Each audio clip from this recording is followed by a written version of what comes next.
Dito ka lang pala nagtatago. Kasama mo pa yung lalaking yan. Ilang beses ko nang sinabi sa'yo na hindi ka pwedeng umibig sa hindi nating kauri. Napakatigas talaga ng ulo mo, Alma. Ipinagpalit mo si Ramon sa isang hamak na magsasaka. Nay, pakiusap. Hayaan niyo na po akong mamuhay ng payapa kasama ng lalaking mahal ko. Wala akong gusto kay Ramon. At kahit kailan, hindi ko siya mamahalin. Kailangan parusahan ng lalaking yan dahil sa paglayo niya sa'yo.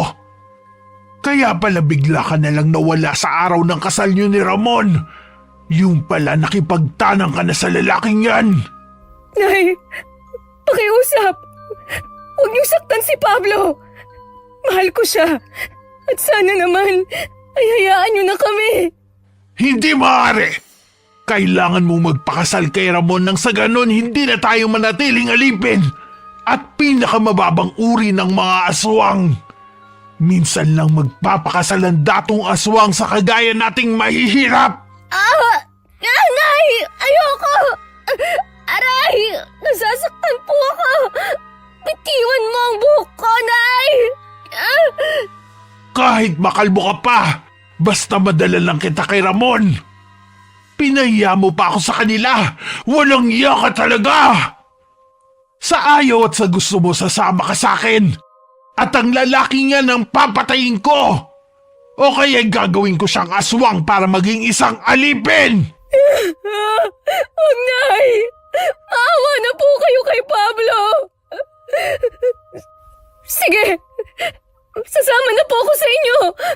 Papayag na po akong magpakasal kay Ramon! Basta pakawalan niyo lang siya at hayaan niyo siyang mabuhay! Tapos ano? Gagawa siya ng hakbang upang patayin ang ating lahi. Papatayin ko na lang siya ngayon para hindi na siya makaperwisyo pa! Ay! Wag! Wag mong patayin ang ama ng anak ko! Lumagutok ang buto sa leeg ni Pablo nang ibalibag ito ng matandang aswanga. Naghihingalo pa itong nakatingin kay Alma at tumulo ang luha bago napapikit. Ilang buwan ka ng buntis. Walang yaka talagang babae ka. Ano na lang ang mukhang maihaharap mo kina Ramon? Patayin niyo na rin ako, Nay! Ayokong makasama si Ramon habang buhay! Marami na sa ating mga kalahi ang pinatay nila dahil inalila na nga nila tayo. Ang pagpapakasal mo kay Ramon ang siyang mag-aangat sa ating buhay. Gaga ka kasi, hindi mo ginagamit yung utak mo. Maliit pa naman yung tiyan mo kaya pwede mo pang ipaako sa kanya. Aray! Aray! Nay! Ang tigas talaga ng ulo mo. Pinahirapan mo pa ako sa paghahanap sa'yo. Kinaladkad ng inang aswang si Alma palabas ng kubo. Sinasampal pa nito ang anak dahil ayaw nitong sumama sa kanya. Kahit nagmamakaawa na'y tila bingi ito sa panaghoy ng anak. Nilisan nila ang kubo at iniwan ng walang buhay na si Pablo. Huwag na huwag mong sasabihin sa kanila na buntis ka dahil papatayin ka ni Ramon. Akala mo siguro hindi kita matutunton, ha? Patayin niyo na lang kasi ako! Dahil magiging impyerno rin naman ang buhay ko kasama ang lalaking yon! Pinapagaan ko na ang buhay mo, nagdadrama ka pa. Isa pa magiging hayahay din ang buhay ng anak mo kung ang kikilalanin niyang ama ay si Ramon. Ayoko nga, Nay! Naiintindihan mo ba ako? Ayoko sa kanya! Kahit kailan ay hindi ko siya mamahalin! Wala ka na magagawa pa. Akala mo siguro makakatakas ka pa. Babantayan kita hanggang sa ikasal kayong muli. Huwag na huwag kang magtatangkang tumakas dahil ako mismo ang puputol sa paa mo para mas mahirapan ka, swail ka! Kahit labag man sa kalooban na magpakasal sa lalaking hindi niya mahal, ay napilitan na lamang siyang pumayag. Ngunit simula ng araw na yun ay pinag-isipan niya ng mabuti ang bawat hakbang na kanyang gagawin. Isa na ron ang ilayo ang anak sa lugar na yun upang hindi maging marahas katulad ng kanilang mga kalahi. Ilalayo kita rito, anak. Dahil ayokong mamulat ka sa karahasan ng mga aswang. Hindi ako papayag na lumaki ka na parang hayop. Matapos ang kanilang kasal, ay nagsama na sila ni Ramon sa iisang bubong. Tiniis ni Alma ang bawat araw kahit hindi niya masikmura na makasiping ang datong aswang na hayok sa laman at sariwang dugo ng tao, na kahit kailan ay hindi niya magawang kumain. Dumating ang kapanganakan ni Alma. Sinabi ng mga kasama nila na animoy hindi umabot ng 9 na buwan ang pagbubuntis nito. Ngunit tikom ang bibig nila ng kanyang ina na si Aling Gloria sa katotohanan na hindi anak ni Ramon ang batang iniluwal ni Alma. May ganyang kaso talaga na maagang nanganganak. Ipagpasalamat na lang natin na malusog ang anak nila ni Ramon. Ay nako, siya ang susunod na leader ng ating angkan, ang poging bata Ang kanyang ilong at mga mata, nakuha niya kay Pablo. O siya, iwan niyo na lang kami ni Alma mga kasama. Ako na ang bahala na mag-asikaso sa kanya. Sa gayon makapagpahinga na rin siya. Salamat sa tulong niyo ha. Iligpit niyo na lang ang mga gamit. Nay, gusto ko pong uminom ng tubig. Nauuhaw po ako. O ito, nakapagluto na rin ako ng lugaw. Para naman manumbalik na ang lakas mo. Maya-maya uuwi na rin si Ramon. Nasa bundok pa kasi siya Wala naman akong pakialam kung saan siya magpunta. Mas mabuti ngang wag na siyang magpakita Ayusin mo nga yung pananalita mo. Mamaya may makarinig pa sa'yo at isumbong ka kay Ramon. Naging sunod-sunuran si Alma sa lahat ng kagustuhan ng lalaki. Karamihan sa kanilang mga kasamahan ay nagtataka dahil poging bata ang anak ni na Alma at Ramon.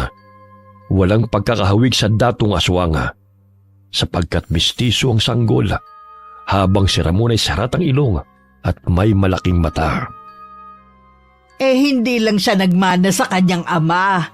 Matapang ang dugo ni Alma Matangos ang ilong ng nanay niya Nay, parang ayaw ng anak ko na pinagkakaguluhan siya.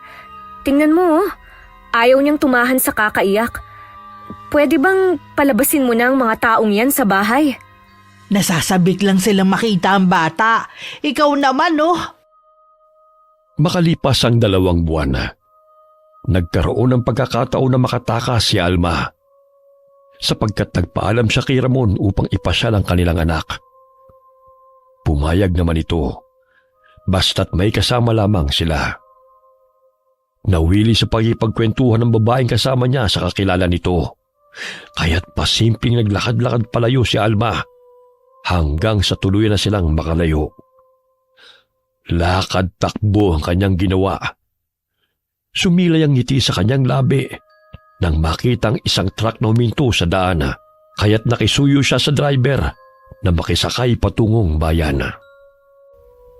Manong, kailangan kong madala sa ospital ang anak ko dahil nilalagnat po siya. Sige na po, maawa na kayo sa akin. Naawa ang driver sa kanilang mag-ina, kaya't agad siyang pinasakay nito at pinarurot ang sasakyan. Sana hindi nila ako nasundan. Anak, lalayo tayo sa lugar na ito dahil ayokong maging katulad kanila. Mahal na mahal kita at ang tunay mong amang si Pablo. Bumaba sila ng bayan at nagpasalamat sa driver. Mahigpit niyang niyakap ang anak at naglakad kahit hindi niya alam kung saan patutungo. Maya-maya'y nakaagaw ng kanyang pansin ang bahay ampunan. Diyan ko iiwan ang aking anak. Ayun, may babaeng lumabas. Kahit papano'y alam ko kung sino ang kukuha sa kanya. Dahan-dahang inilapag ni Alma ang sanggol sa gate at nagtago sa mga halaman. Nagulat ang babae nang makita ang sanggol matapos nitong magtapon ng basura. Anak, patawad. Ito lang ang naisip kong paraan upang mailayo kita sa mga aswang. Pangako, babalikan kita. Aayusin ko muna ang lahat dahil alam kong hinahanap na nila tayo. Magiging ligtas ka rito, mahal ko. Tahimik na umiiyak si Alma habang yakap ang lampin. Ipinanganak ang sanggol na may malapad na nunal sa batok, kaya't madali lamang niya itong makikilala. Pumasok na ang babae. Dala ang anak ko. Naway, maging ligtas ka, anak.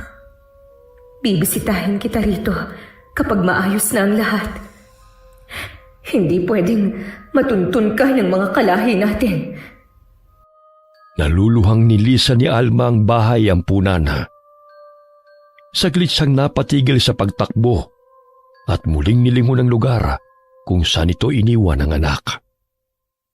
Ilang sandali muli siyang lumakad palayo, ngunit ipinangako sa sarili na hindi siya babalik sa lugar ng mga kalabang aswang.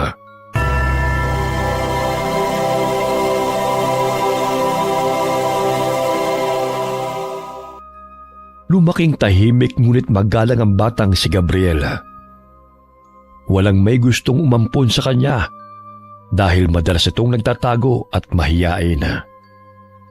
Ngunit nakaagaw ng kanyang atensyon si Ginoong Gustavo, isang mayaman na madalas bumibisita sa bahay ampunan upang magpaabot ng tulong sa mga bata. Nilapitan nito ang 8 taong gulang na si Gabriel at kinausap. Oh, bakit mag-isa ka rito, Yo?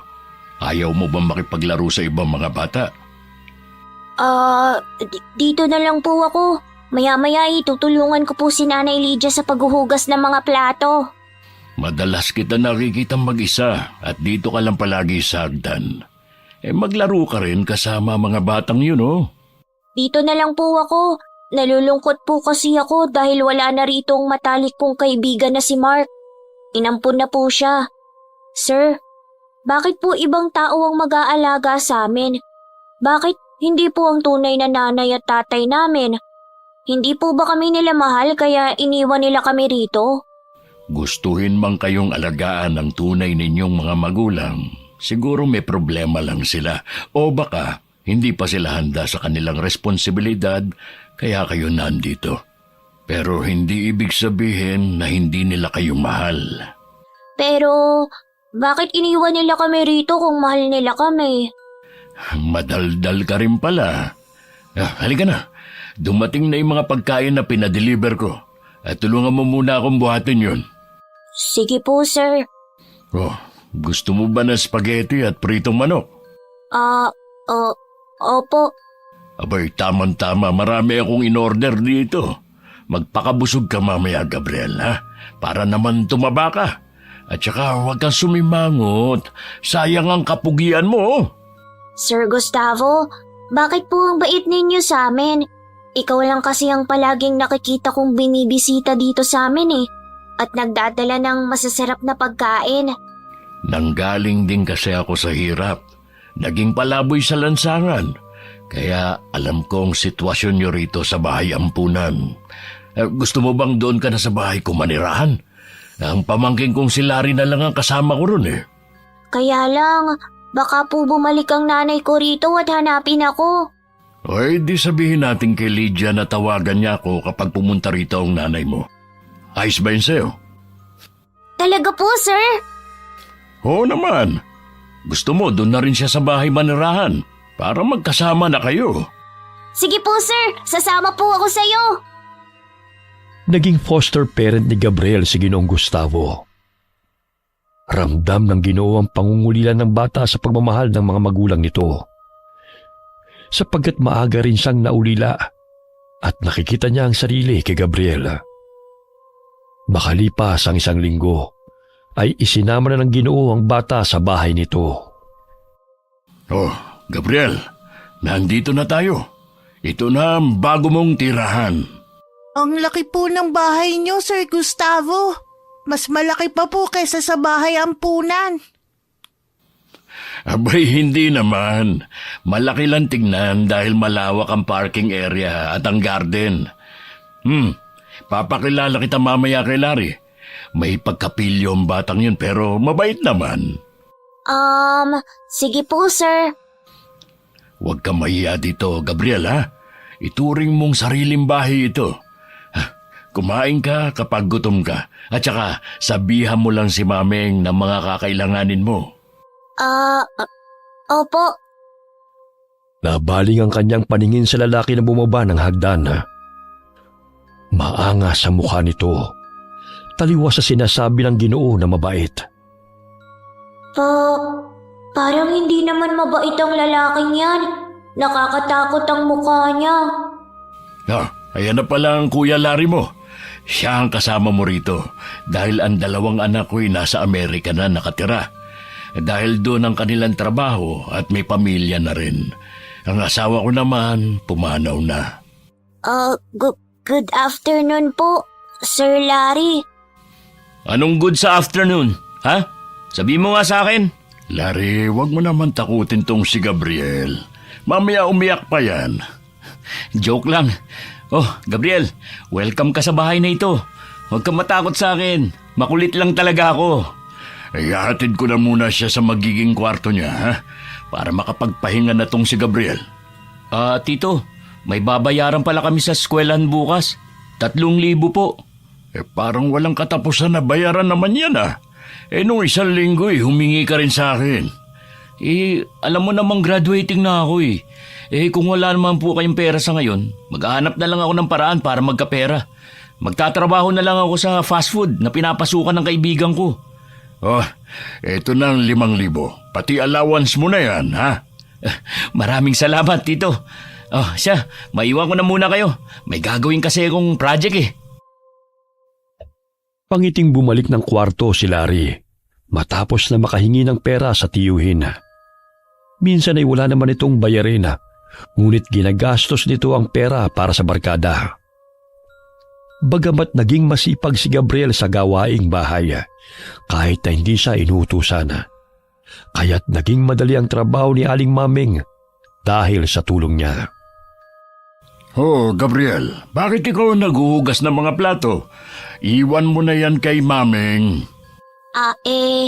Ayos lang po, Sir Gustavo.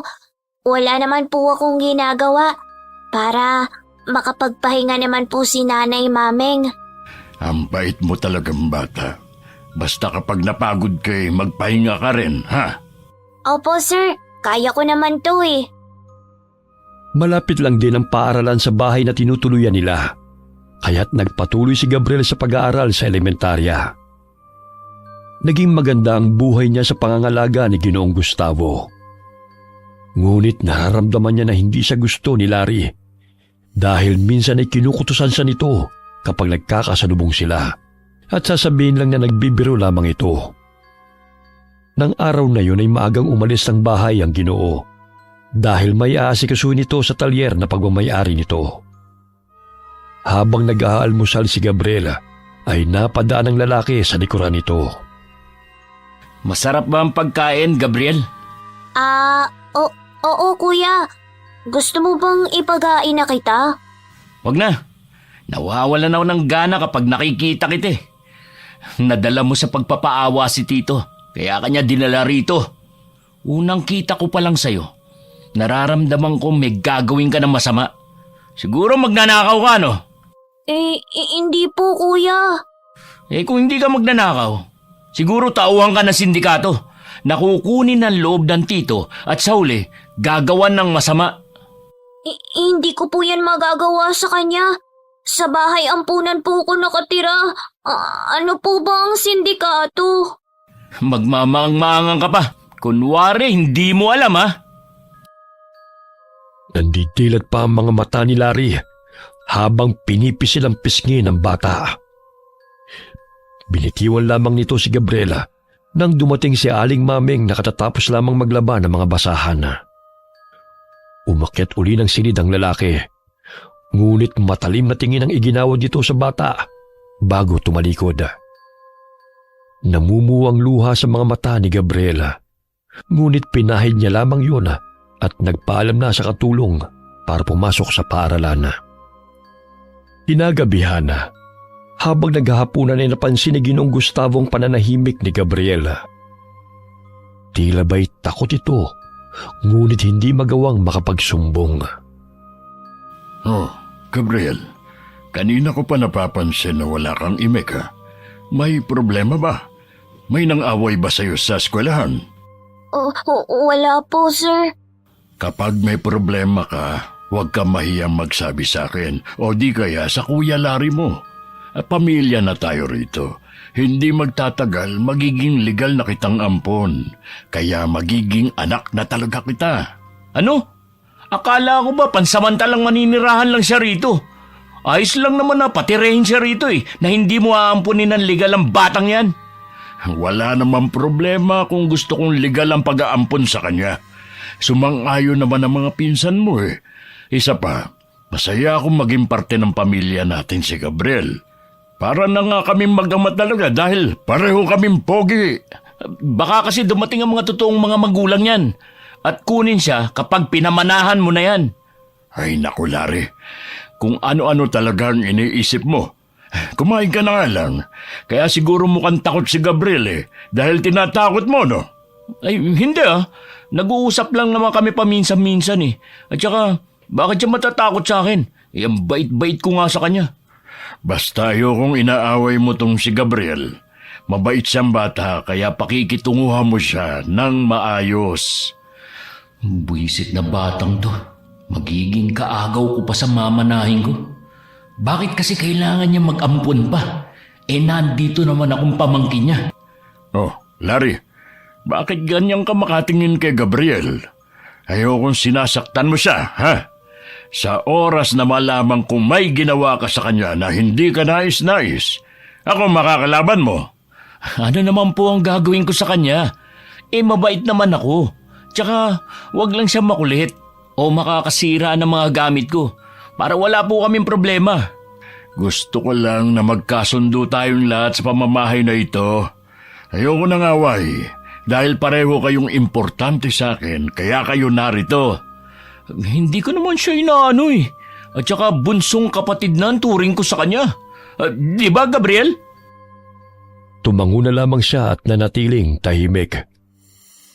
Matapos kumain ay agad na siyang pumasok ng kwarto upang magbasa ng mga aralin. Bagamat muling sumagi sa kanyang isipan ang sinabi ni Larry na baka miyembro siya ng sindikato. Bakit kaya niya naisip na miyembro ako ng sindikato? Si Nanay Lydia at ang mga bata sa bahay ampunan lang naman ng mga kasama ko Hindi ko magagawang saktan si Sir Gustavo na naging mabait sa amin. Mukhang siya pa nga tong salbahe, hindi ako Masayang ibinalita ni Ginoong Gustavo kay Gabriela na legal niya na itong inampona nang maayos na nito ang adoption paper. Narinig ni Larry ang usapan ng dalawa, kaya't kuyumang kamao nito dahil sa pagkainis. Hindi pwedeng manatili ang batang yan dito. Papahirapan ko siya para siya na mismo ang kusang aalis. Oh, Larry, nandiyan ka na pala. Halika rito, samahan mo kami ni Gabriel sa pagmimerienda. Busog pa ako, Tito. Nakapagmerienda na ako sa eskwelahan Ay, ikaw ang bahala. Ipagtatabi ka na lang namin. Para pag nagutom ka mamaya, may kakainin ka pa. Sige po, salamat. Malalim na bumuntong hininga si Larry bago tumalikod. Naririnig pa nito na masayang nagkukwentuhan pa rin ang dalawa. Dahilan na madagdagan ang pagkayamot ito. Kumain ka ng kumain, Gabriel. Ay marami pang pagkain, no? Tumataba na nga po ako. Hindi na po kasya sa akin ang mga damit ko. Ay, oo nga. Sige, matapos mong kumain, bibili tayo ng damit sa mall at ng iba pang mga gamit mo. Pasensya ka na at nakalimutan kong ibili ka ng bagong damit. Ilang buwan ka nang nandito pero ilang piraso pa lang ang nabili ko sa'yo. Ganyan talaga kapag matanda na, nagiging malilimutin. Salamat po, sir. Pero ayos pa naman ang mga damit ko Medyo kasya pa naman. Anong sir? Anak na kita, kaya tawagin mo na akong papa, simula ngayon. Mababa na aga magkahalong tuwa at hiya sa mukha ng bata nang sabihin yun sa kanya ng Ginoo. Ngunit labis siyang nagpapasalamat sa maayos na pagtrato ni Ginoong Gustavo. Matapos nilang magmerienda, ay agad na silang pumunta ng mall. Nahihiya pa si Gabriel, ngunit ang Ginoo mismo ang pumipili ng mga mamahaling gamit. Sir Gustavo? Di ba sabi ko sa'yo, papa nang itawag mo sa akin? Papa, pwede naman pong sa ukay-ukay lang tayo bumili Mukhang mahal po ang mga damit dito. Doon po sa pinupuntahan namin ni Nanay Lydia. Dati, 3 piraso, 50 lang. Naku, hindi pwede yan. Kailangan bago at maganda ang damit mo. At saka di ba malapit na ang birthday mo? Sa susunod na linggo na nga yun Opo, ayos lang naman po sa akin kahit mumurahin lang ang mga gamit ko. Bunsong anak na ang turing ko sa'yo, kaya dapat maayos ang mga damit mo para naman kung makikita kayo ng totoong nanay mo, hindi niya sasabihin na pinabayaan kita. Maraming salamat po sa lahat ng kabutihan ninyo sa akin. Masisilayan ang tuwa sa mukha ng batang si Gabriel nang makita ang mga bagong gamit na pinamili para sa kanya.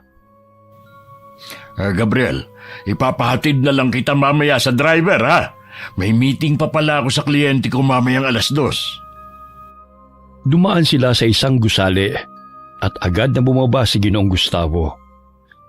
Tanging si Mang Kanor na driver ang kasama ni Gabriel pauwi ng bahay at muling bumalik din ang driver sa lugar kung nasaan ang amo nito. Habang papasok ng bahay, bitbit ni Gabriel ang kanilang pinamili. Sinalubong siya ni Larry na nooy maangas na nakatingin sa kanya.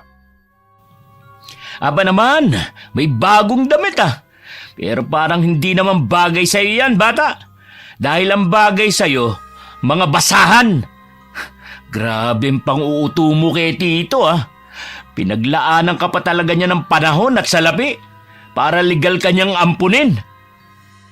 Tahimik lang na napatingala si Gabriel sa kanya at malamlam ang mga mata. Binatukan pa niya ito at nakita yun ni Aling Maming.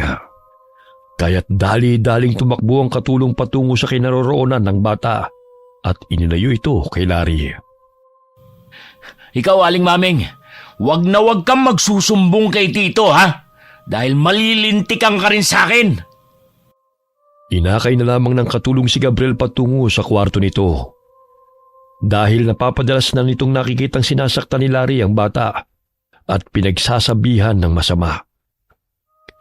Ngunit hindi nito magawang makapagsumbong kay Ginoong Gustavo dahil maging siya'y maaaring gawa ng kwento ng binata at maaaring palayasin sa bahay.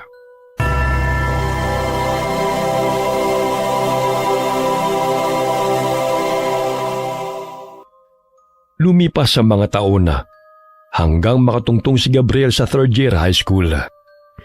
Hindi pa rin nakakagraduate sa engineering si Larry dahil pagbubulak-bulang inaatupag nito imbis na pag-aaral. Dahilan para madalas silang magtalo ng kanyang tiyuhin. Larry, ano tong nababalitaan kung 1 taong ka nang hindi pumapasok sa eskwelahan? Gayong madalas ka namang nanghihingi ng pera sa akin na pambayad ng tuition mo. Hindi ka na pumapasok, pero hindi mo sinasabi sa akin. Nilulustay mo lang ang pera na binibigay ko sa'yo. Kasi Tito, plano ko kasing sa susunod na taon na lang ako magpapatuloy sa pag-aaral. Medyo nahirapan lang kasi ako ngayon. Inuuna mo pa kasi ang pagbabarkada na wala namang naidudulot ng mabuti sa'yo. May nakakita sa inyo sa bar at may nakapagsumbong sa akin na madalas raw kayo doon. Kung gusto mo makatapos ng pag-aaral, ikaw ang gumastos. dahil hindi mo malalaman ang halaga na salapi na ibinibigay sa iyo kung hindi mo pinaghihirapan. Pero tito, mag-aaral na po ako na mabuti sa susunod na taon. Pangako ko po yan. Pangako ko sa inyo. Dahil sa galit ay napahawak si Ginoong Gustavo sa kanyang dibdib. Bigla itong natumba dahil inatake sa puso. Tumakbo si Gabriel at Maming patungo sa kinaroroonan ng Ginoo nang makita nila itong bumagsak sa sahig. Tito, sandali! Tatawagin ko lang po si Mang Kanor. Papa, dadalhin po namin kayo sa ospital. Huwag niyo po kaming iwan.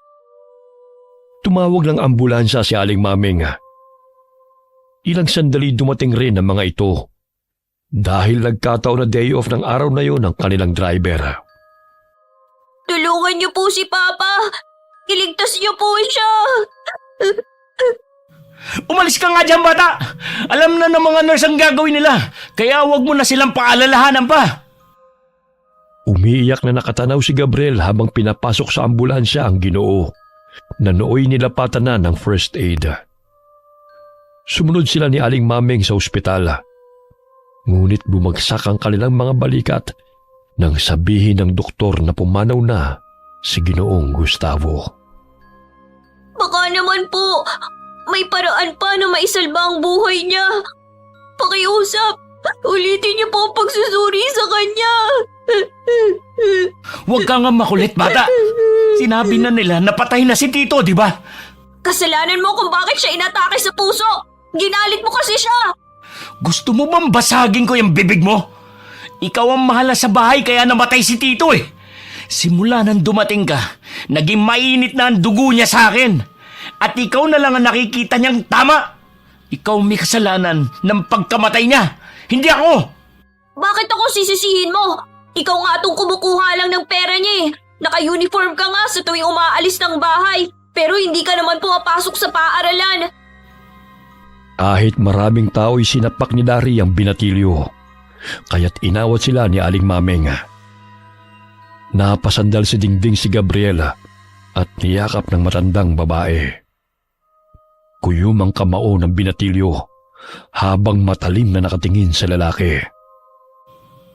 Hindi lang yan ang aabutin mo kapag inubos mo ang pasensya ko. Palamunin ka lang din naman. Hindi ka namin kadugo, kaya wala kang karapatang pagsalitaan ako ng kung ano-ano, sampid! Binurol lang ilang araw si Ginoong Gustavo sa bahay nito. Dumating ang kanyang mga anak galing Amerika. Ngunit matapos ang 3 araw ay inilibing rin ito at agad na bumalik ang mga anak nito sa ibang bansa. Gustong palayasin ni Larry si Gabriela. Ngunit nakasaad sa habilin ng Ginoo sa testamento nito na hindi pwedeng palayasin si Gabriel sa bahay na yun dahil legal na nitong ampon ng binatilyo. Nadagdagan ang pagkamuhi ni Larry, kaya't hinayaan na lamang nito na tumira doon si Gabriel. Hindi naglaon ay nasangkot sa sindikato si Larry. Dinudukot nila ang mga kabataan at kababaihan para ibenta sa mga banyaga.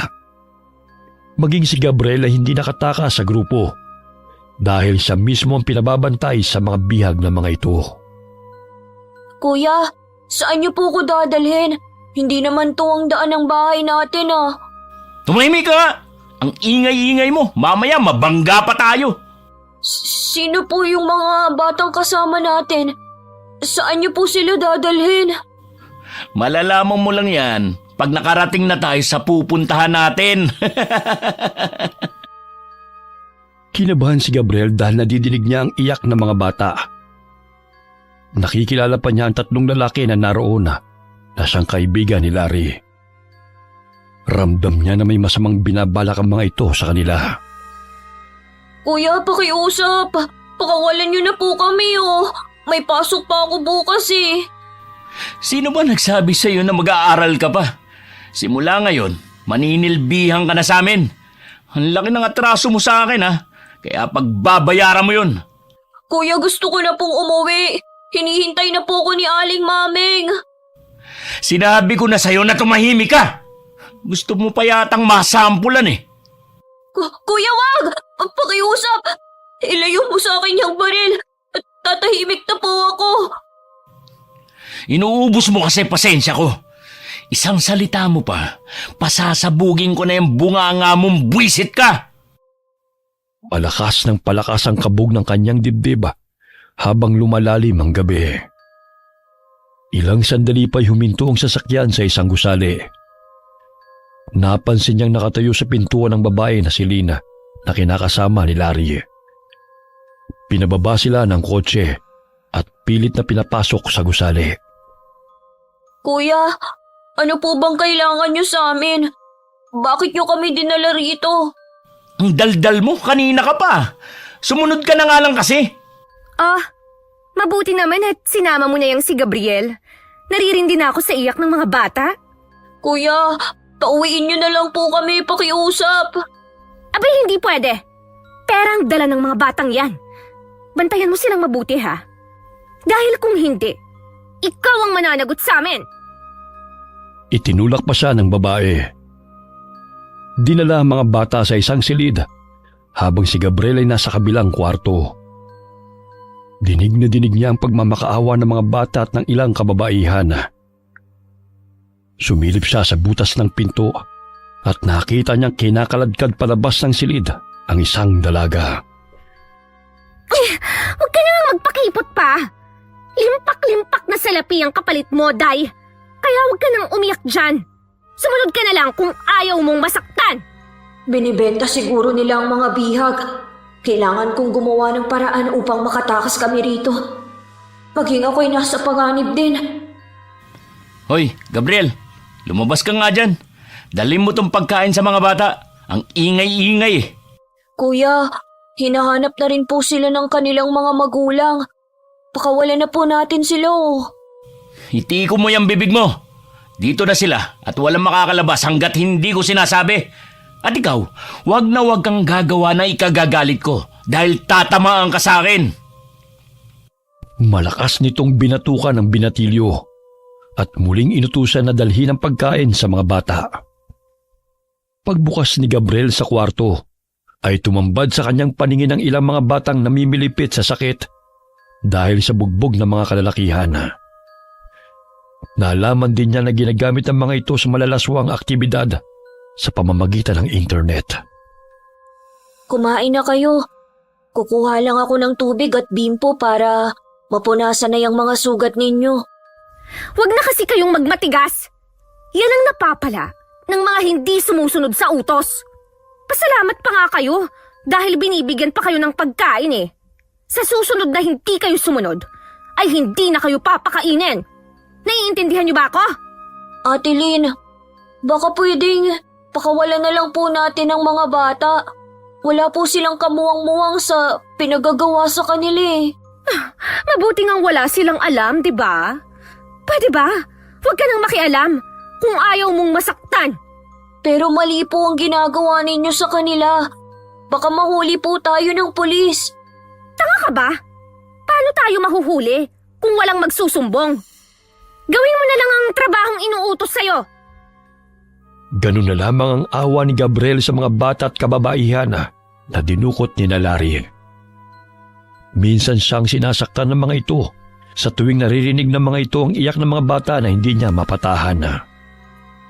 Ilang beses na rin siyang nagtangkang tumakas, ngunit hindi natutuloy dahil bantay sarado sila ng mga kasamahan ni Larry at ng kinakasama nitong si Lina.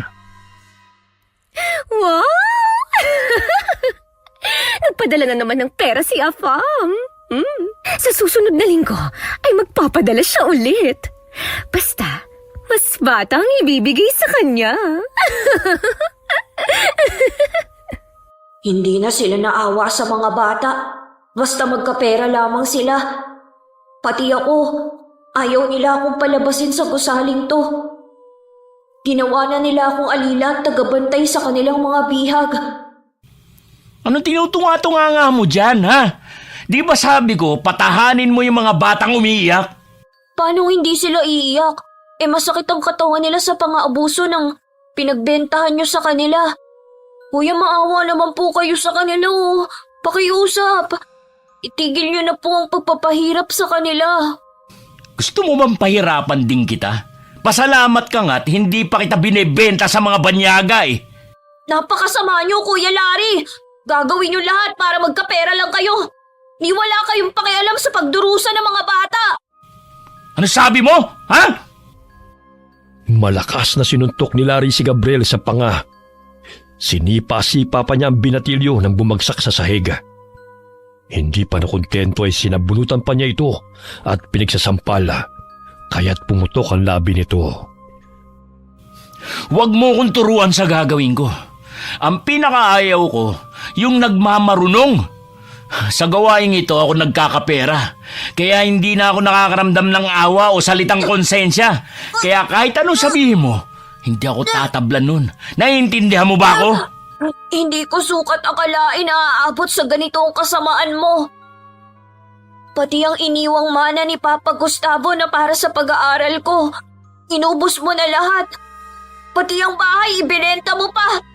Tapos ngayon, mga kinabukasan ng ibang bata ang sinisira ninyo. Wala kayong puso, Kuya Larry! Bilib talaga ako sa katapangan mo, Gabriel eh. Noon parang tuta ka lang tignan. Ngayon marunong ka na sumagot ha. Tignan ko lang ang tapang mong walang yaka. Hoy, tama na yan, Larry. Baka mapatay mo pa yan eh. Pag nangyari yun eh, wala nang magpapakain sa mga bihag natin. Ayoko namang mag-asikaso sa mga yun. Dahil naiirita akong marinig ang ingay nila. Matabil kasi dila ng gagong to eh. Nilalabanan na ako. Kahit anong gawin niya, hindi naman yan makakatakas dito dahil bantay sarado. Umiinit na naman yung ulo mo. Ang daming pera oh, kaya hinay-hinay sa pananakit. Sinuwerte ka lang ngayon, bata. Sa susunod na painitin mo pa ulo ko, hindi lang yan ang aabutin mo. Naintindihan mo ba ako? Gumapang si Gabriel patungo sa sulok ng silid at napayakap na lamang sa kanyang sarili. Dumudugo ang kanyang labi at masakit ang kanyang tagiliran dahil sa sipa ng lalaki. Pagbabayaran mo rin ang lahat ng kawalangyaan yung ito. Hindi sa lahat ng oras ay aayon sa'yo. Makakatakas din kami sa impyernong lugar na to. Ipapakulong namin kayo. Anong tinitingin-tingin mo, ha? Ayan ka na naman. Tapalan mo nga ng pera yung mata mo para hindi ka na magalit sa batang yan. Kumukulo talaga ang dugo mo kay Gabriel noon pa man. Buwisit eh, mula nung makita ko yan. Gabriel, puntahan mo muna yung mga babae. Sabihan mo sila na maghanda para bukas. Dahan-dahang lumabas ng kwarto ang binatilyo. Sinampal pa siya ng isang lalaki pagkalabas niya ng pintuan, dahilan para madagdagan ang sugat niya sa labi. Wala siyang magawa upang ipagtanggol ang sarili. Kahit masakit man ang katawan, ay tinungo niya ang silid kung saan naroon ang mga kababaihan. Napalukip-kip sa bawat sulok at mababanaag ang takot sa mukha ng mga ito. Maghanda raw kayo para bukas. Pasensya na kayo Hindi tayo makakatakas sa ngayon. Maging ako bugbog ang inabot ko dito. Wala silang awa sa atin. Ito pala. Tinapay, kumain na muna kayo. Hoy, Gabriel! Pagkatapos mong bigyan sila ng pagkain, lumabas ka na kagad. Sino nagsabi sa'yo kausapin mo sila? Sinundan pa talaga ako ng isang yon.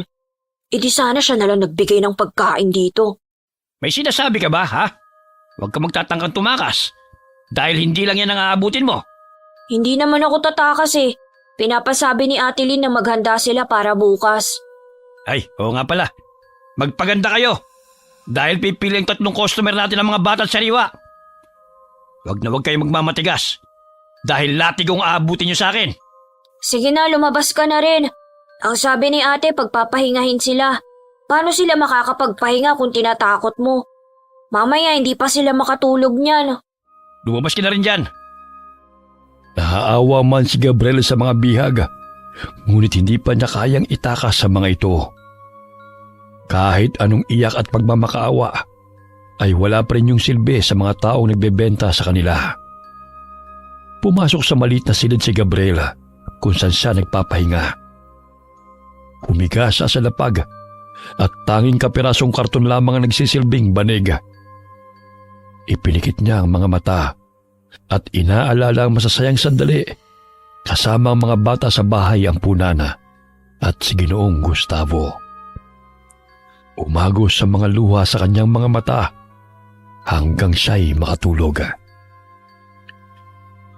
Samantala, napabalikwas ng bangon si Alma mula sa mahimbing na pagkakatulog nang makaramdam ng hindi mawaring kaba. Tumingala siya sa buwana at sumagi sa kanyang isipan ang kanyang anak at muling niyakap ang lampin. Mahal kong anak, kumusta ka na?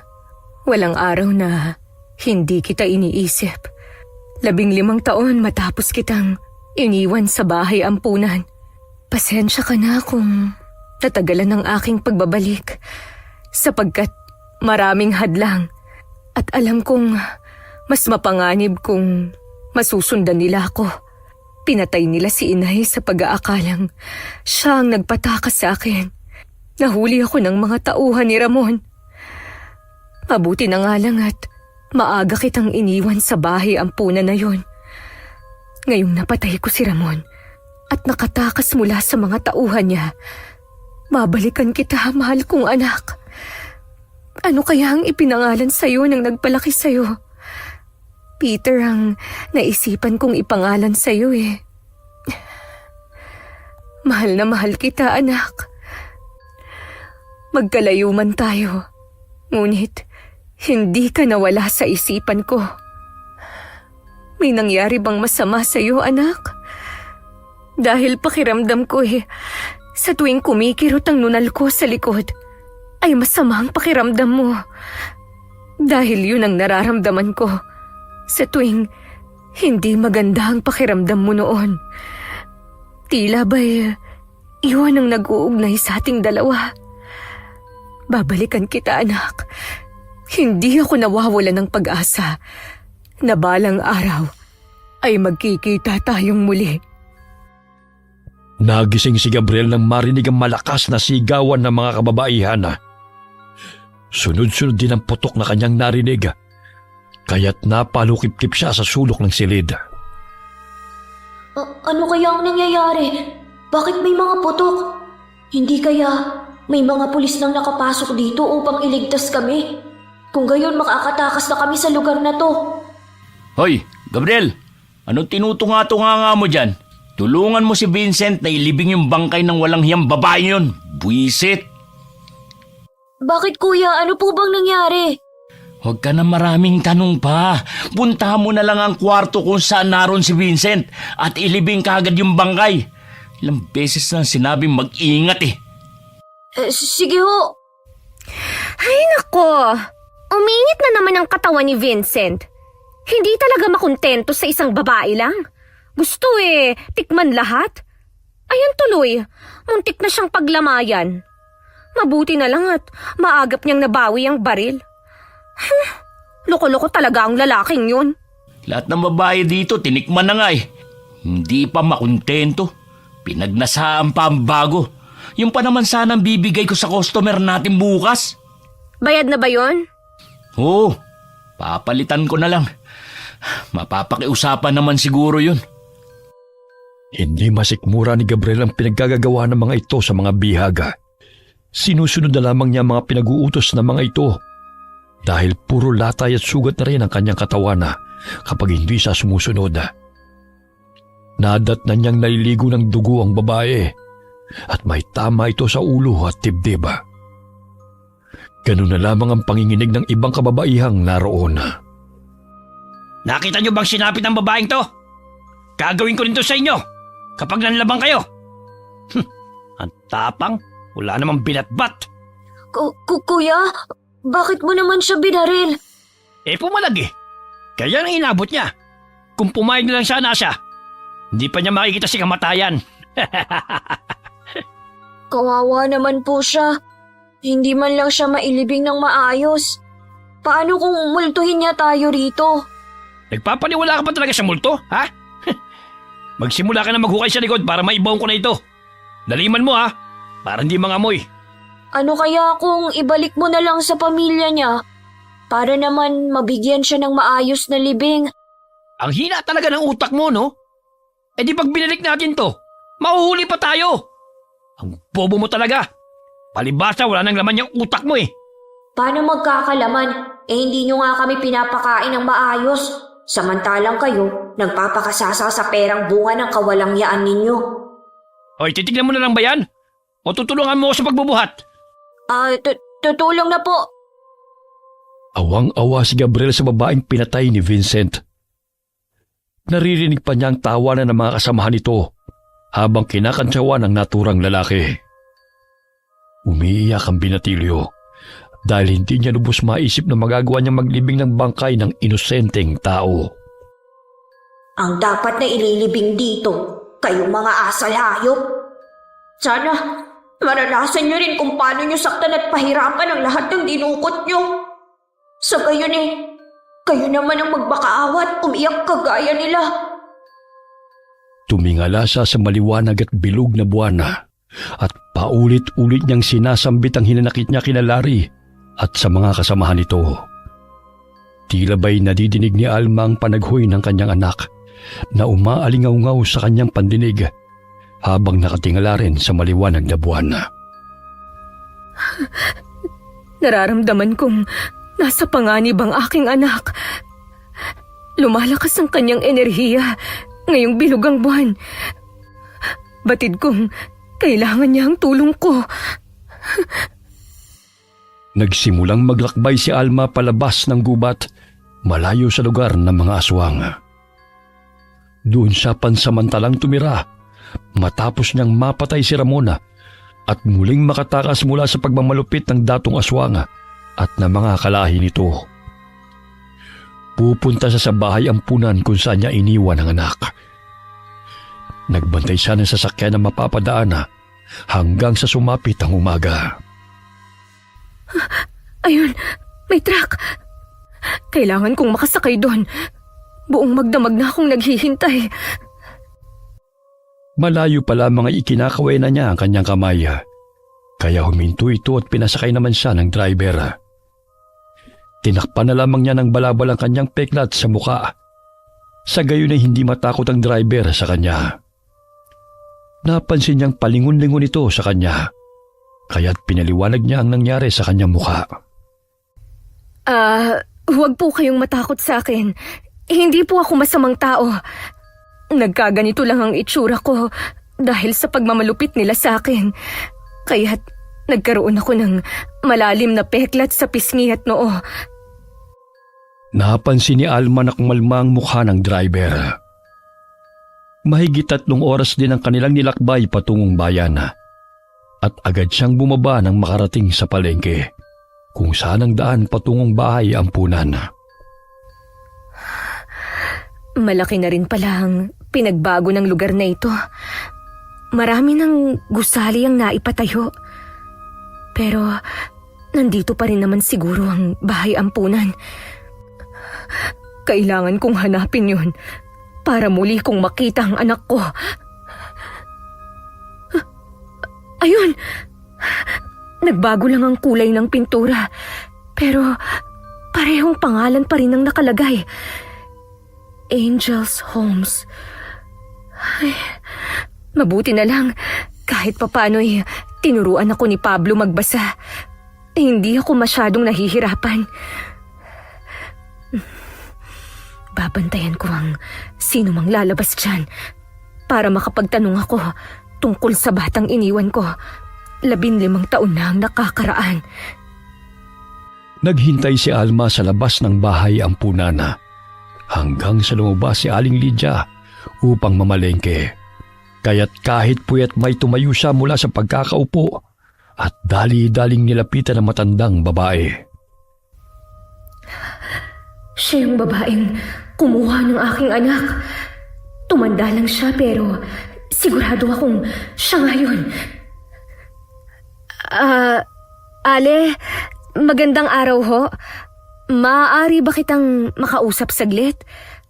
Pakiusap, kahit sandali lang. Gusto ko lang kasing makibalita tungkol sa batang iniwan ko. 15 taon na ang nakakaraan. Yung batang lalaki na may malapad na nunal sa leeg. Saglit na napahinto si Aling Lydia at kinausap si Alma.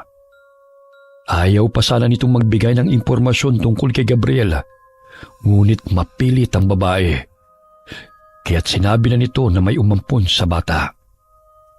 Ngunit namatay rin ang matandang umampun rito, at sa pagkakaalam nito ay naiwan sa kamag-anak ng Ginoo. Pero wala na silang alam kung nasaan na si Gabriel.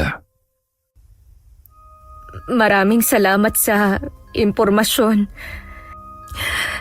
Hindi ko naman guguluhin ang buhay ng anak ko kapag nalaman kong masaya na siya sa buhay niya ngayon.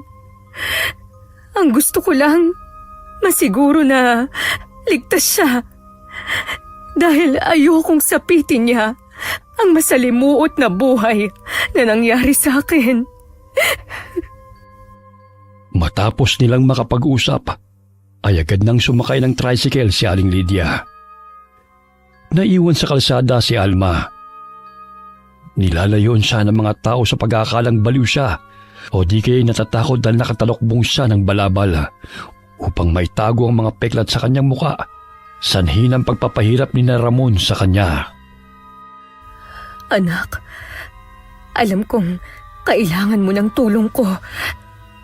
Nararamdaman ko ang bawat sakit na nananalahitay sa katawan mo.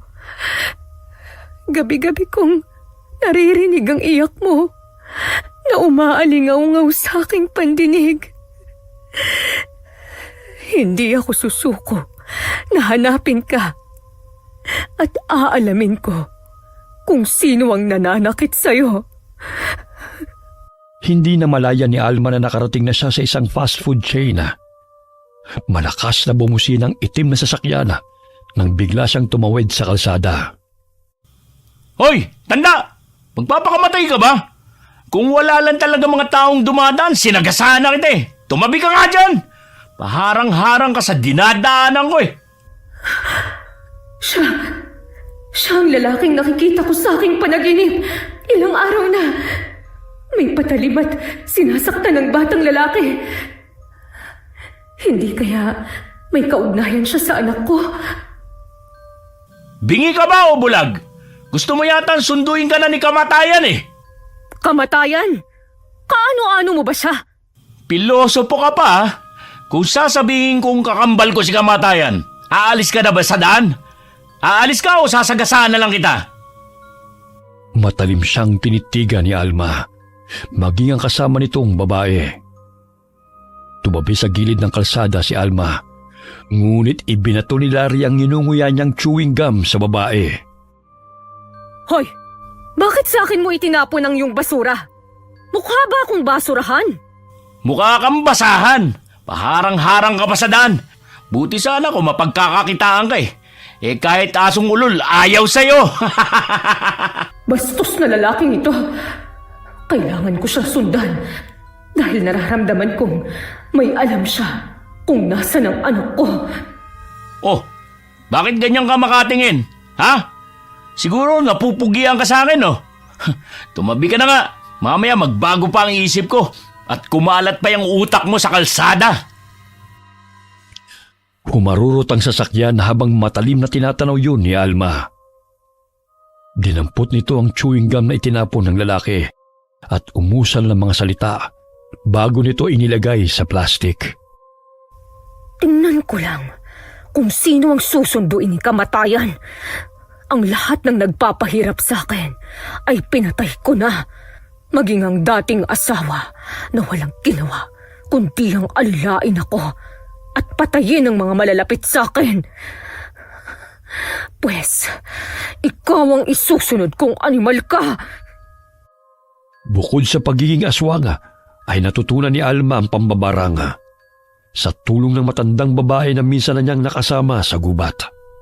Bago pa siya hulihin ng mga tauhan ni Ramon, ilang beses din siyang nabigo ng isagawa niyang itinuro sa kanya na matandang babae. Hanggang sa nagtiyaga siyang isagawa ang mga orasyon at unti-unting lumakas bilang isang aswang na mambabarang dahil sa puot na kanyang nararamdaman. At yun ang naging sandata niya upang labanan ang mga kampo ni Ramon. Hanggang sa magtagumpay siyang paslangin ang lahat ng nanakit sa kanya. Isa na roon ang datong aswang. Ayun, may mga papel at karton. Gagawa ako ng manika. Siya mismo ang magdadala sa kanyang sarili sa kamatayan. Hindi na ako ang dating Alma na iyakin at palaging nagmamakaawa kung inaapi. Ipalalasap ko sa kanya kung paano pahirapan. Ayon na rin sa kasamaang ipinapakita nila sa itinuturing nilang basura. Ayan, naporma ko na ang manikang papel. Ngayon, ang chewing gum na ito ay papaikutin ko sa liig mo. Tingnan ko lang kung hanggang saan ang angas mo.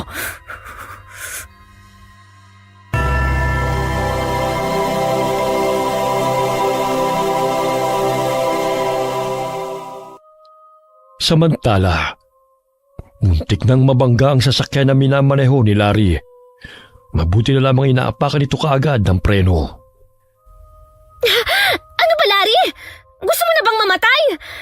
Magdahan-dahan ka naman sa pagmamaneho. Ha? May anino kasing biglang humarang sa daan eh. Hindi ko makita ang kalsada. Wala naman akong nakita. Sinabi ko na sa'yo na tigil-tigilan mo muna ang paghit-hit ng pinagbabawal na gamot. Kaya ayan, kung ano-ano na naman ang nakikita mo. Ako na nga ang magmamaneho dyan. Mamaya madisgrasya pa tayo. Parang sakit ng lalamunan ko. Parang natutuyot. May tubig dyan. Baka lalagdatin ka. Kaya uminom ka na ng gamot bago pa yan lumala. Ilang araw ka nang hindi natutulog eh. Mamaya, magpahinga ka na lang. Kami na ang bahalang mag-asikaso sa mga kliyente natin. Nandyan naman si Vincent tsaka si Ron. Lynn, ang babae, mukhang sinusundan niya tayo.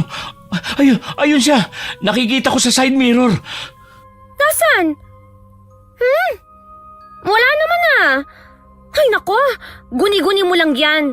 Noong nakaraang araw inakala mong pusa ang batang tumatakbo, kaya binaril mo. Magpahinga ka na nga. Ikaw yata itong sabog eh. Ayan, malapit na siya sa atin. Ang layo-layo na ng tinakbo ng sasakyan natin. Hindi na niya tayo masusundan nun. Wala akong nakikita, okay? Hindi kaya siya isang multo? O di kaya masamang espiritu? Akala ko ba'y pera lang ang pinaniniwalaan mo? At hindi ka naniniwala sa multo. Kaya ang dali lang sa'yong pumatay, di ba? Pero sinusundan talaga niya tayo. Nawawala-wala siya, pero konti na lang at maabutan niya na tayo. Pagod lang yan, Larry. Matulog ka na nga. Kung ano-ano pa ang iniisip mo Mamaya, kakalma ka rin dahil tumawag na ang dalawang afam sa akin at magpapadala sila ng pera. Balisa habang pinagpapawisan ng malamig si Larry sa loob ng de-aircon na sasakyan. Namumutla rin siya, kaya't uminom siya ng tubig. Ngunit tila ba'y hindi niya malulun ng tubig dahil sa sakit ng kanyang lalamunan.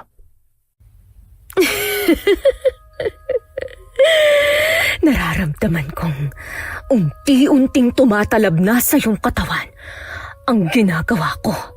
Paglalaruan muna kita bago ka patayin. Malapit ko na rin matuntun kung saan ang aking anak dahil palakas ng palakas ang enerhiyang nararamdaman ko mula sa kanya. Napatigil sa pagtusok ng matulis na bato sa manikang papel si Alma nang bigyan siya ng mag-ina ng tinapay. Biglang napatitig siya sa batang lalaki at naluluhang tinanggap ang inaabot itong pagkain. Maraming salamat sa inyo. Kahit papano'y may mabubuting tao pa rin sa mundong ito. Ilang sandali pa'y umalis sa mag-ina habang napangiti siyang tinatanaw ang mga ito palayo. Muling nabaling ang paningin niya sa manikang papel at natatawang pinagmasdan ito. Pagdating ni Larry at Lynn sa gusaling pinagtataguan nila ng kanilang bihag, ay tila ba'y hindi mapakali ang lalaki.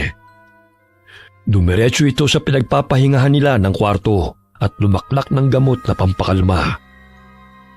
Nadaanan pa nito si Gabriel na nagwawalis at nasagi pa niya ito. Tumabi ka nga! Ano kaya ang nangyayari sa kanya? Gabriel, pakisabi kay Vincent na siya na muna ang bahalang pumili sa mga babae. Dahil masama ang pakiramdam ng kuya mo. Sige po ate.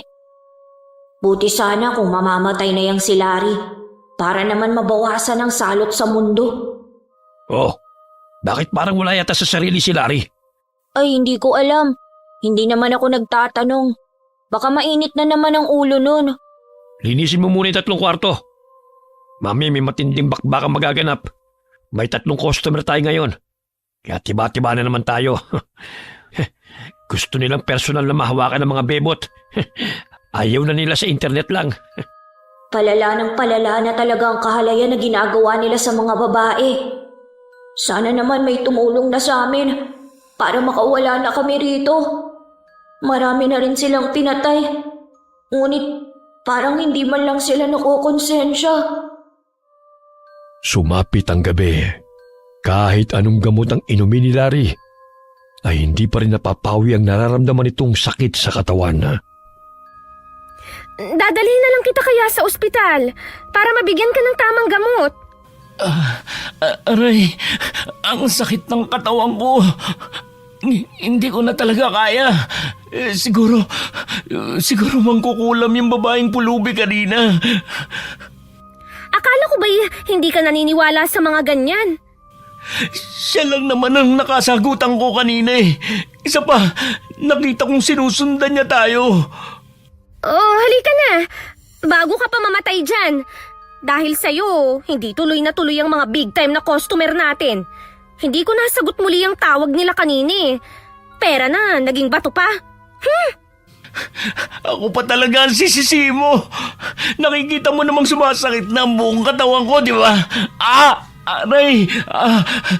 Nandiyan naman sina Vincent at Rona. Inalalayan ng babae si Larry palabas ng kwarto. Tinulungan din sila ng mga kasama nito na sumakay ng kotse dahil kahit maglakad ay hindi na makayanan ng lalaki. Nagkaroon ng pagkakataon si Gabriel na itakas sa mga kababaihan kaya't sinabihan niya mga ito na magsipaghanda. Kinuha niya ang pala na ginagamit niya sa paghuhukay ng lupa upang gawing sandata laban sa mga kalalakihan. Oh, Vincent, bakit ka napahinto sa pagmamaneho? Kailangan na nating madala sa ospital si Larry. Hindi na talaga niya kaya ang sakit ng tiyan at lalamunan niya. Bilisan mo na. Gusto mo talaga akong mamatay na. Aray. May babae nakaharang sa harapan natin. Nakakatakot ang itsura niya.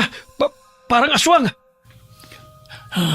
Babae, sinasabi ko na nga ba, sinundan niya tayo, Lynn. Nandito siya. Malakas ang pakiramdam kong nandito ang aking anak at ang mga taong ito ang nagpapahirap sa kanya. Ilang sandali pa'y may narinig silang sunod-sunod na putok na pinakawalan ng isa sa mga tauhan nila dahil nakita nito si Gabriel at ang mga kababaihan na nagtatangkang tumakas.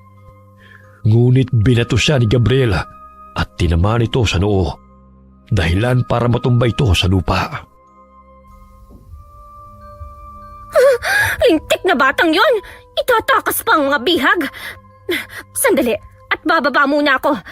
Sagasaan mo na lang ang nakikita mong aswang o mangkukulam man yan. Dahil wala naman akong nakikita. Puro kayo bangag. Tarantado ka, Gabriel! Ang sakit ng noo ko Aray! Gabriel, siya ba ang anak ko? Nararamdaman kong nandito ang anak ko. Kailangan ko siyang iligtas sa mga taong ito. Ganun na lamang ang takot ni Vincent nang makitang biglang naging itim na usok ang babaeng binangga niya. Nagpalinga-linga pa ito sa paligid, ngunit hindi niya na ito nakita. Nakapasok ng gusali si Alma nang hindi napapansin ng mga kalalakihan. Kitang-kita niya kung paano paghahampasin ni Lina ang binatilyo gamit ang sintro nito. Walang yaka! Sinabi ko na sa'yo na malilintikan ka kapag kinalaban mo kami! Ate! Gusto mo siguro ikaw ang isusunod kong ilibing sa hukay, no? Hindi na po ako uulit. Pakiusap ka. Tama na po. Anong tama na? Kasasaktan Inuubos mo na talaga po ang pasensya ko, ako. Gabriel. Ito ang dapat sa'yo para magkanta ka! Tama na yan!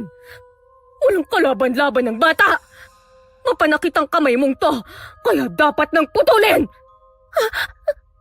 Ikaw? Paano mo kami nasundan dito? Bitiwan mo nga ang kamay ko! Unang kita ko pa lang sa inyo. Alam ko nang wala kayong gagawing tama. Matapang lang kayo dahil may mga baril kayo. Etong sa'yo! Aray! Ang braso ko! Bitiwan mo ako! Pinilipit ni Alma ang braso ni Lina bago niya ito ibinagsak sa sementong sahig. Napabaluktot pa ang babae dahil sa naramdaman nitong sakit. Nagtago si Gabriel nang magpakawala ng putok ang isa sa mga tauhang naroon. Ngunit maliksi itong nailagan ng hindi nila kilalang babae.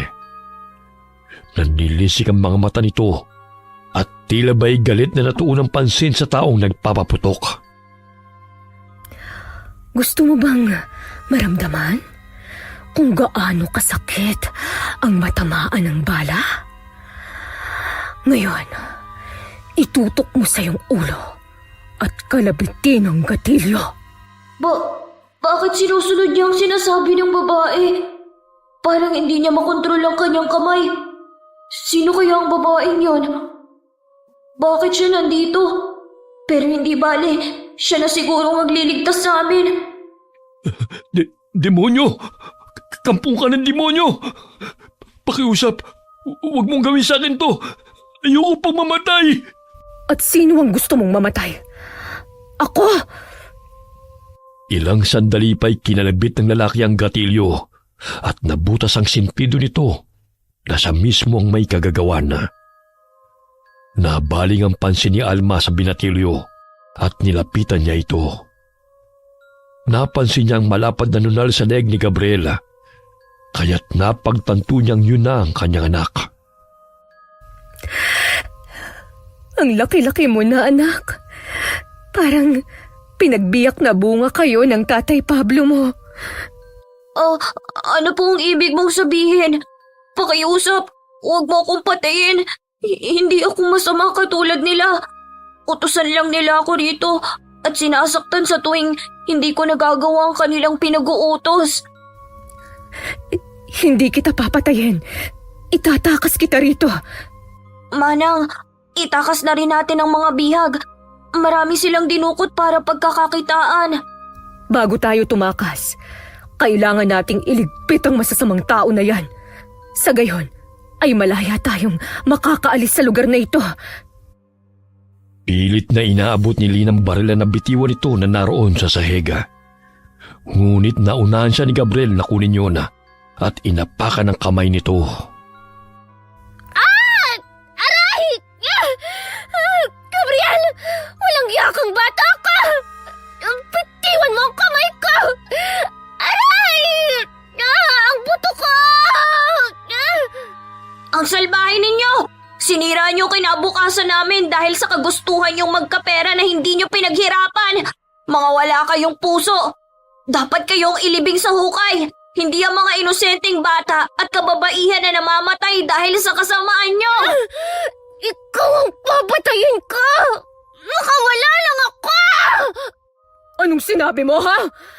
Ngayong nandito na ako, hindi na ako papayag na saktan niyo pa ulit ang anak ko! Anak?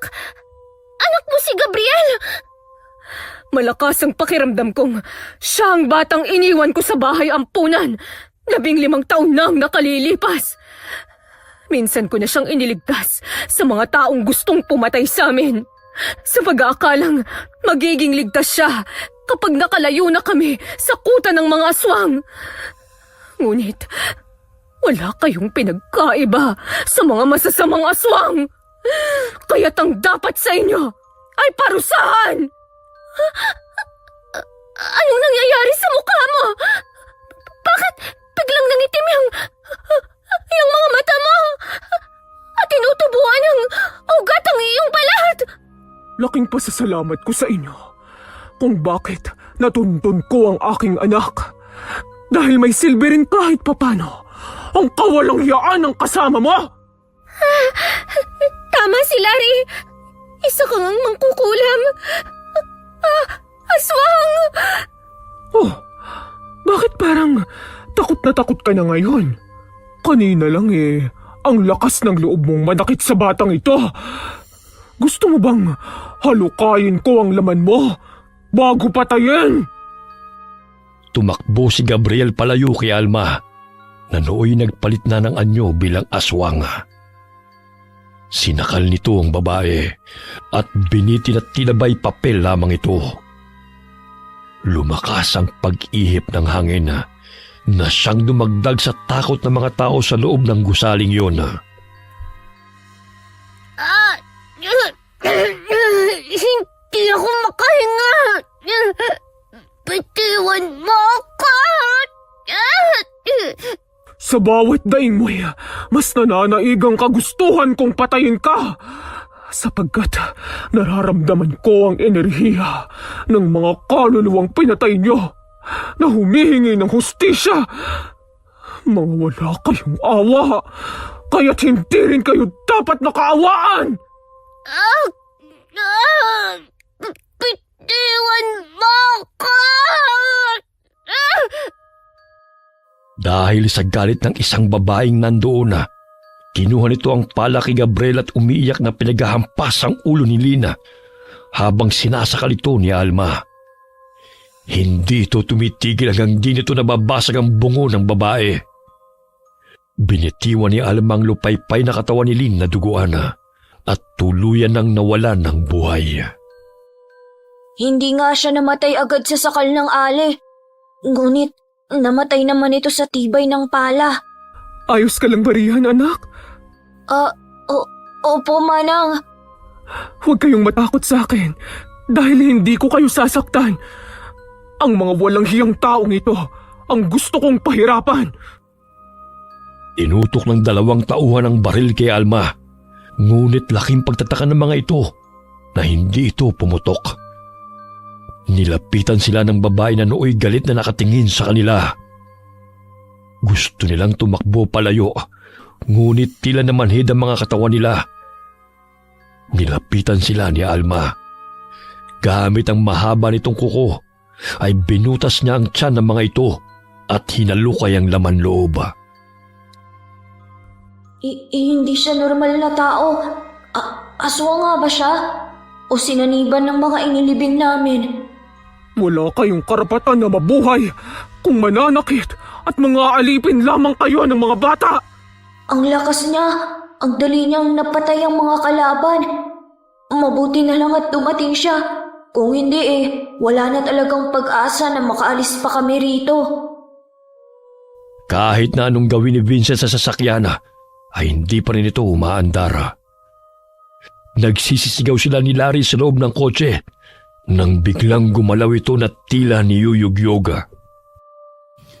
Ano nangyayari? Paandarin mo na sa sasakyan para makalis na tayo rito. Mamaya mabutan pa tayo ng babae at kung ano pang gawin sa atin. Hindi ko nga mapaandar eh. Walang iya talagang babaeng yun. Pinatay niya ang mga kasama natin, magbabayad siya.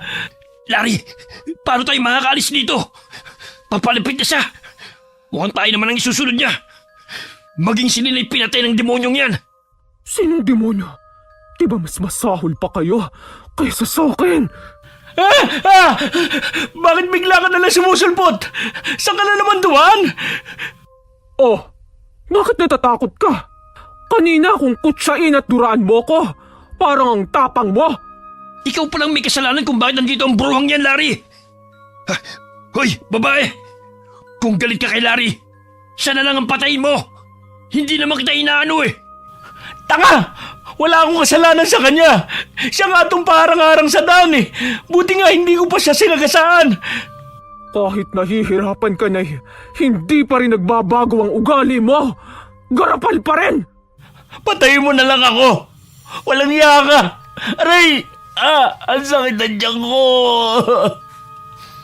Hindi kita itutulad sa kanila dahil gusto kong danasin mo ang ginawa mong pagpapahirap sa mga inosenteng kabataan. Naramdaman ko na sa iyo nang gagaling ang pinakamalakas na negatibong enerhiya. Kaya ang ibig lang sabihin nun, ikaw ang sobrang nagpapahirap sa kanila, lalo na sa aking anak. Anak? Sino ba ang anak mo? Iuwi mo na at umalis na kayo rito. Yan ang habang sinasabi ko sa'yo, Larry eh. Dapat kinikilatis muna yung mga dinudukot natin. Ayan tuloy, may malademonyong nanay ang isa sa mga bihag. Pupukpukin sana ni Vincent ang ulo ng babaeng aswang gamit ang baril. Ngunit laking pagtataka nito na tila ba'y usok lamang naroon at biglang nawawala-wala. Nakita mo yun, Larry? Saan na naman napunta yung babaeng yun? Nawala na naman siya. Parang napupunti na ilaw. Hindi siya pangkaraniwang tao. Buwisit na yun. Pinaglalaruan niya tayo. Oh, bakit natataranta na kayo?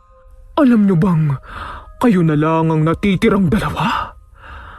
Gusto nyo bang mabuhay o mamatay? Isa lang sa inyo ang bubuhayin ko. Kaya mag-usap na kayo. Bibigyan ko lang kayo ng 1 minuto. Si Vincent na lang ang patay mo. Total marami na yung natikmang babae. Tsaka halos lahat ng bihag. Siya ang nangungunang sumiping. Ako, huwag ka maniwala sa kanya, bro ha. Ali. Di ba, sabi mo isa sa mga dinukot naman ni anak mo? Siya ang mastermind ng lahat ng to. Tauhan lang niya kami.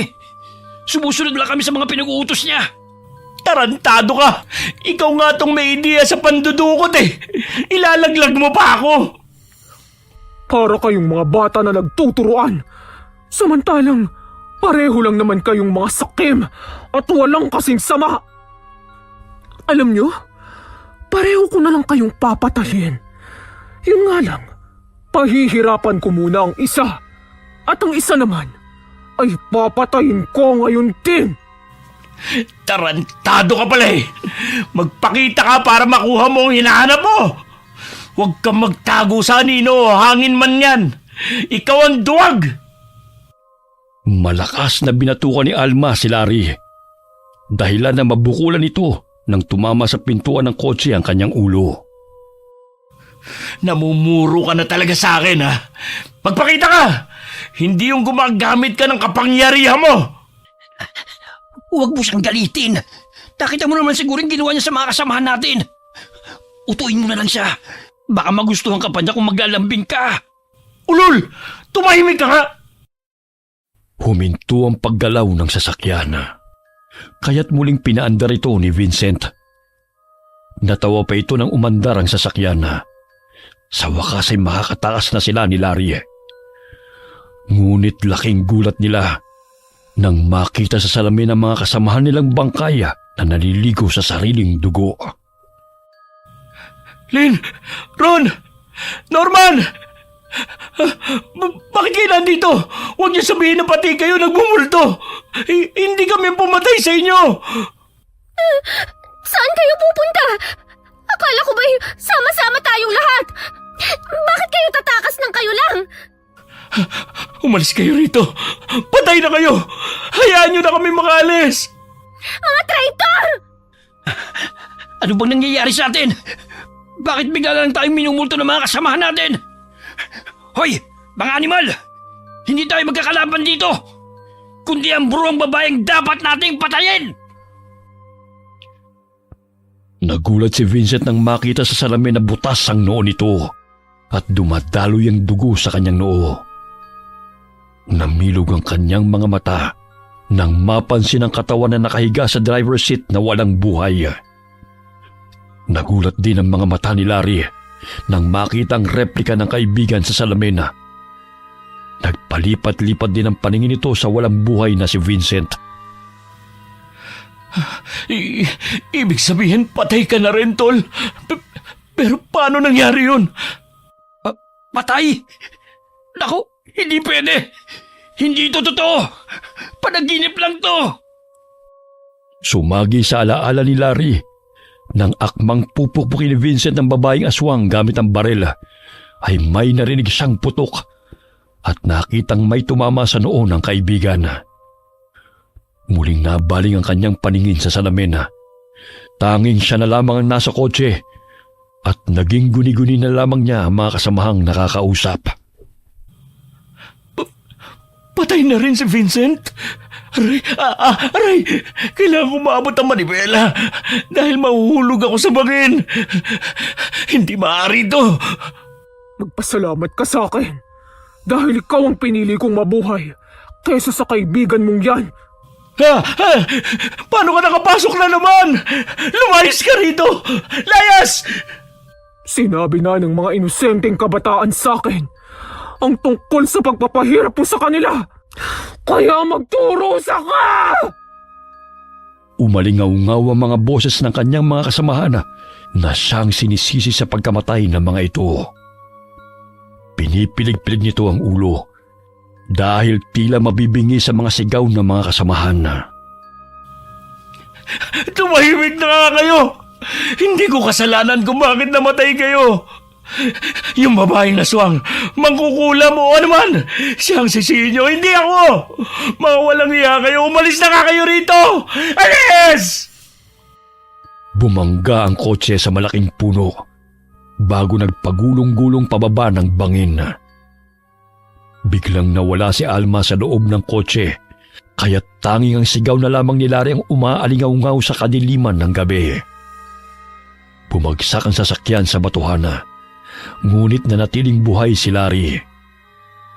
Duguan at pilit itong gumapang upang makalabas ng sasakyan. Ngunit laking takot nito nang mapansin na may nakaabang sa kanyang paglabas na mga mababangis na hayop.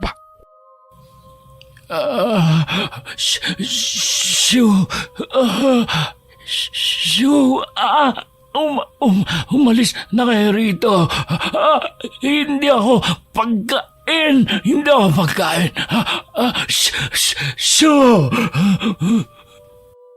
Biglang sinakmal ng baboy ramo ang kanyang pisngi at pinag-agawan ng bahagi ng kanyang katawan hanggang sa luray-luray nito ng mga hayop.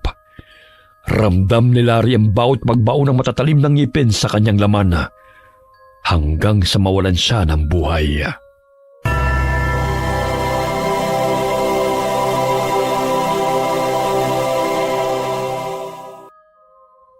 Saan na kaya siya nakarating?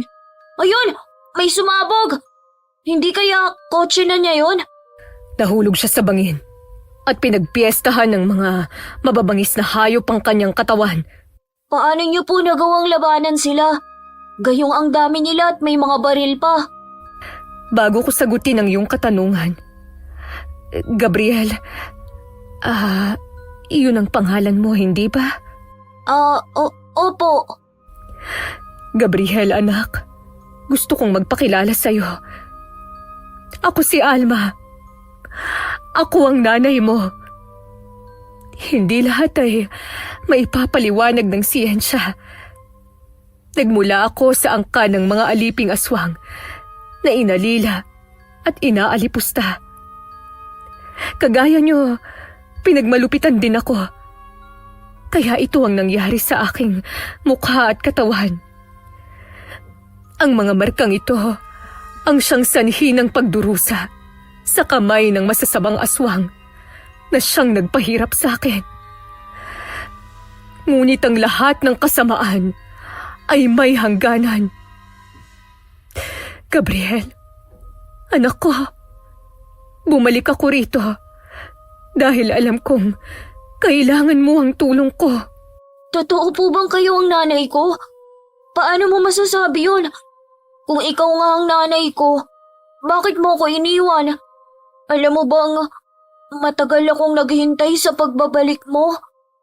Ayokong magpaampon dahil baka kapag umalis ako sa bahay ampunan, dumating ka at magkasalisihan tayo. Anak, patawarin mo ako. Ginawa ko yun para sa kaligtasan mo. Alam kong nanganganib ang buhay natin, lalo na ikaw. Kapag nalaman ng mga aswang na hindi ka anak ni Ramon, ay papatayin ka nila. Pilit akong pinakasal sa kanya, kahit labag man sa damdamin ko. Pinapatay nila ang tatay Pablo mo, at ang sarili ko pang ina ang gumawa nun. Kaya hindi rin sila magdadalawang isip na patayin ka. Itinakas kita, anak, hanggang sa mapadpad ako sa bahay ampunan. At doon kita iniwan. Hindi ako nakabalik agad dahil nahuli ako ng mga tauhan ni Ramon. At ang mga peklat na ito ang siyang alaala ng kanilang parusa sa akin. Ayokong maranasan mo ang nangyari sa akin, anak. Walang araw na hindi kita naiisip. Mahal na mahal ko kayo ng tatay Pablo mo. Ang nunal sa iyong batok, ang siyang palatandaan ko na ikaw nga ang sanggol na iniwan ko. Dahil yan ang nag-uugnay sa ating dalawa.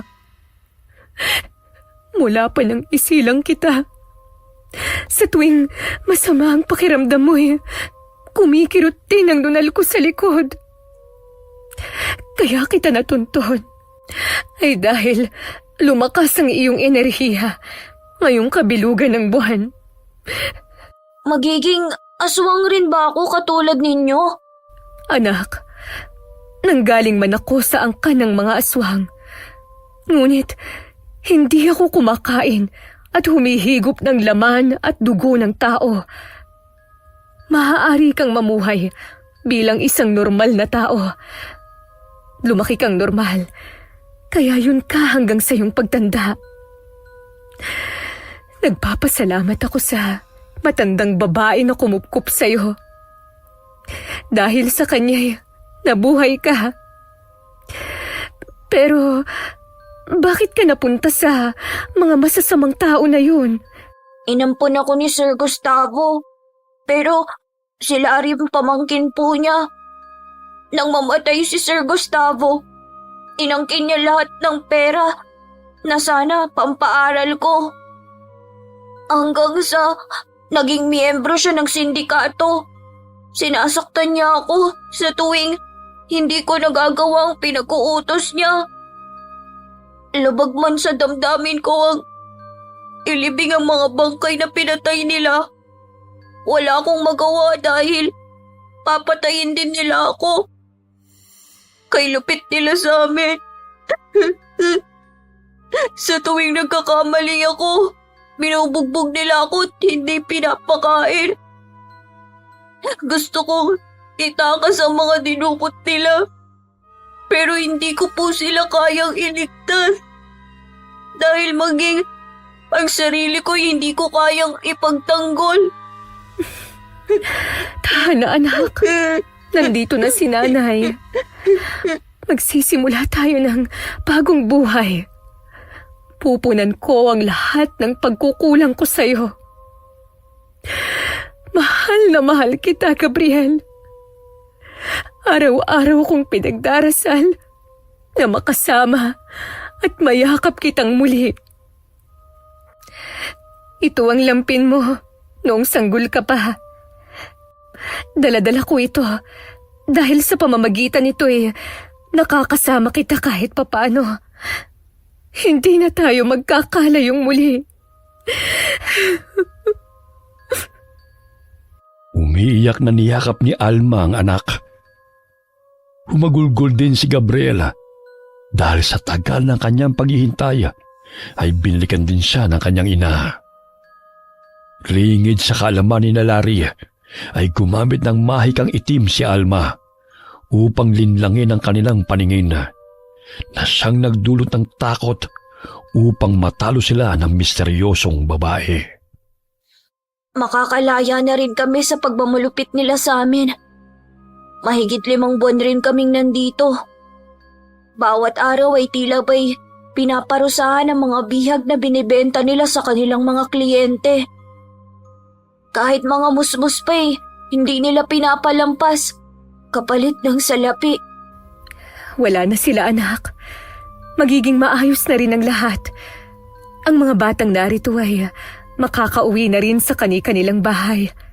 Tatawag po ako ng pulis para ipaalam ang nangyari, Nay. Saksi ang lahat sa kalupitan ng grupo ni Larry. Hindi na isalba ng salapi ang kanilang buhay. Sila mismo ang siyang pumatay sa kanilang mga sarili dahil sa kanilang kasamaan. Nay, maraming salamat po sa inyo. Nang dahil sa inyo'y ligtas na po kami. May ipagpapatuloy na po namin ang aming mga naudlot na pangarap. Babalik po ko sa pag-aaral. Kinuha ni Gabriel ang bag sa tabi ng bangkay ni Lynn. Alam niyang naglalaman yun ng pera at gagamitin niya yun para makapagsimula silang muli. Hinati niya ang pera sa lahat ng bihag na naroon. Napag-alaman nila na pinaghahanap na rin ng mga kapulisan ng grupo ni Larry. Dahil may nakakita sa mga ito nang dukutin ng mga ito ang isang estudyante. Itinuro ni Gabriel kung saan inilibing ang mga bangkay na namatay. Patawarin niyo po ako. Pinilit nila akong ilibing ang mga bangkay dyan. Ang latay sa likod ko ang siyang patunay ng aking paglabag sa kanilang pinag-uutos. Anak, biktima ka rin nila. Kaya wag mong sisisihin ang sarili mo. Araw-araw kong pinagdadasal ang mga inilibing ko rito. Naririnig ko ang pagmamakaawa nila. Sana manahimik na sila ngayong natagpuan na sila ng mga pulis. Sigurado akong matatahimik na rin sila, anak. Isa kang matapang na bata. Akalain mo, nakayanan mo ang pambubugbog nila sa'yo. Nay, kung nabubuhay lang si Sir Gustavo, natitiyak akong magiging masaya siya dahil nagkita na tayo. Pangako, Nay, mag-aaral ako na mabuti upang makaahon tayo sa hirap. Sa gayon hindi na tayo aalilain ng mga taong mapanghusga. Matapos ang tagpong yun, ay inihatid ng mga pulis sa mga biktima.